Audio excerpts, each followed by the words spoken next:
Hello, Slytherins, and everyone else. Here we will go over types of people you will find in Slytherin House. Before we begin, I want to say, I know not all Slytherins are evil, but those will be the ones we start off with.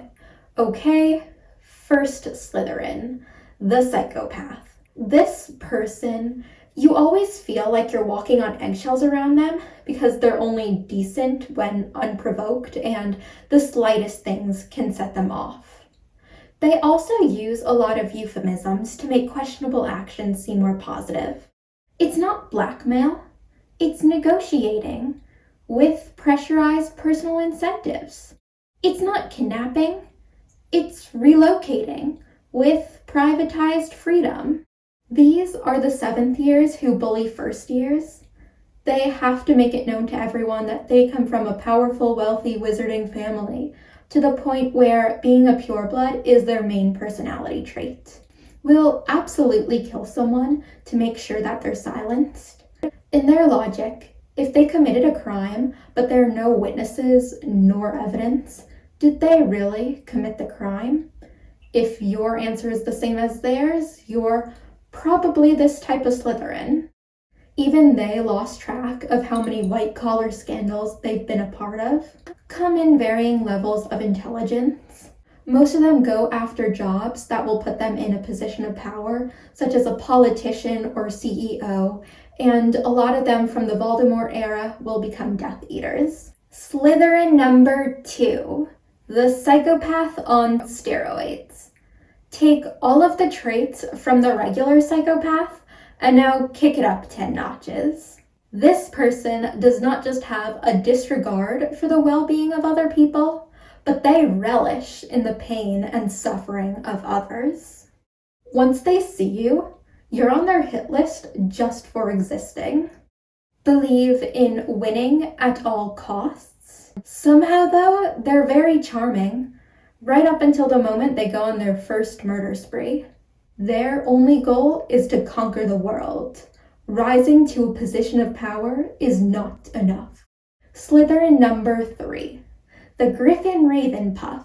This Slytherin got their name because they're so far from what's expected of a Slytherin that most people would probably guess that they belong to every other kind of house before they even thought of Slytherin.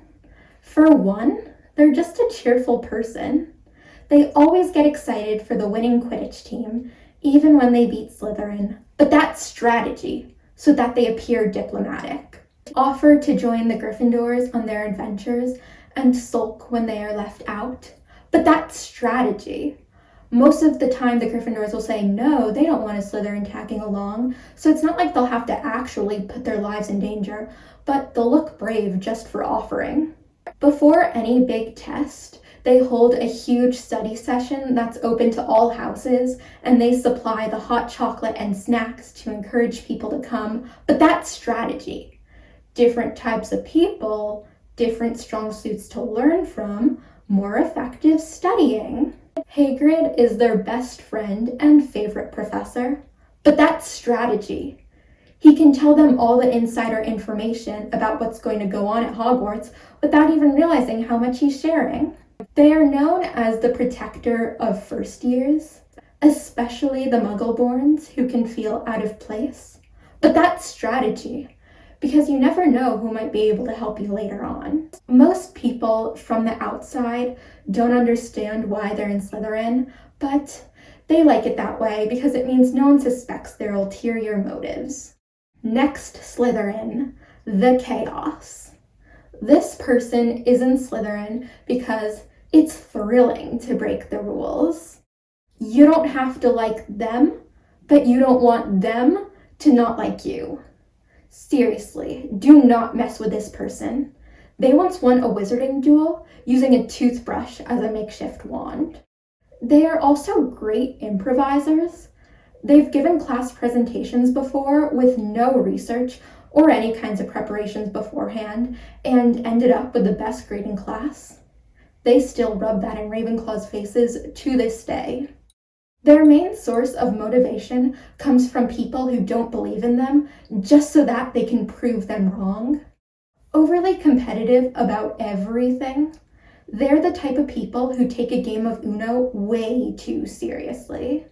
Somehow they end up with all 9 wild cards, even though there are only 8 in the deck. Do not use a draw 2 on them, or you will feel their wrath. They never cheat though, they just sometimes use alternative rules. They're always up for a fight, but if you challenge them to a duel while they're eating, they're gonna want to finish their sandwich first. Respect lunchtime. There's a rumor going around that they murdered someone. Only they know if it's true or not, and they like it best that way. There's not enough evidence to convict them, but at the same time, it seems believable enough where people are actually afraid, so to them it's the best of both worlds. Slytherin number 5, the Illusionist. Nothing about this wizard is what it seems. They know exactly how to kiss up to different types of people, which is how they manage to fit in with every kind of social clique. They're kind of like a boggart, but in the opposite way. Rather than show you your biggest fear, they shapeshift into what you want to see. Somehow, they talk their way into becoming captain of the Hufflepuff Quidditch team. Not only is it the wrong house, but they don't even know all the rules of Quidditch. I don't know. Hufflepuffs, explain yourselves. They are the puppet master at Hogwarts. They know how to plant ideas in people's heads while making the other person think that they came up with it for themselves. Somehow they played a role in everything that goes on at Hogwarts, but they know how to manipulate the news so that they'll only be recognized for the things that they're okay with getting tied back to their name. Slytherin number 6, the self-starter. This person has big dreams that they are going to change the world. They are determined, absolutely nothing can bring them down, and they will chase their dreams to the very end. Their goals could be for good, such as ending world hunger, ranging to very evil, like conquering the world, to somewhere in between, like creating the next Facebook. They understand the importance of business connections. It's not what you know, it's who you know, but at the same time, they despise networking with a passion, mostly because they're not that good at it. Regardless of whether it's true or not, they try to frame their success as a rags to riches story because those market better. Even if they don't achieve their dreams, which they will, but even if they don't, their consolation goal is to still become well known enough to end up in history textbooks. They're already talking to wizarding historians before they even graduate to make sure that it will happen.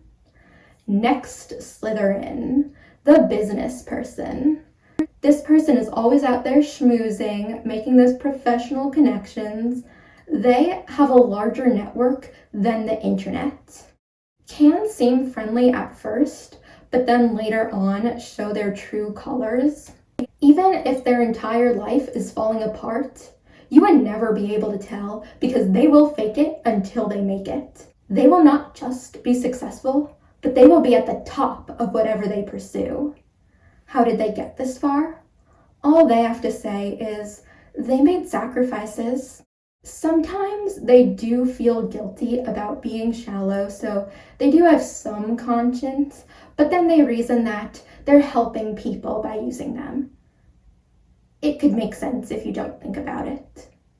Slytherin number 8, the lost soul. These people try so hard to make themselves look intimidating that it's honestly more sad than scary. They think anger management issues are things to brag about. Worship Satan. Not actually.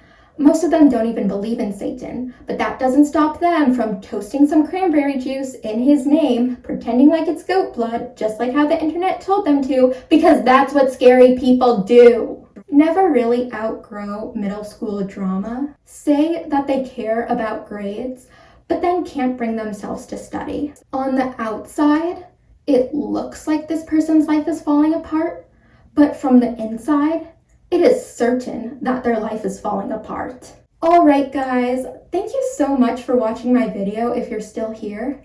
If you're a Slytherin, let me know, what type of Slytherin are you? Don't forget to like and subscribe, and I'll see you guys soon. Peace!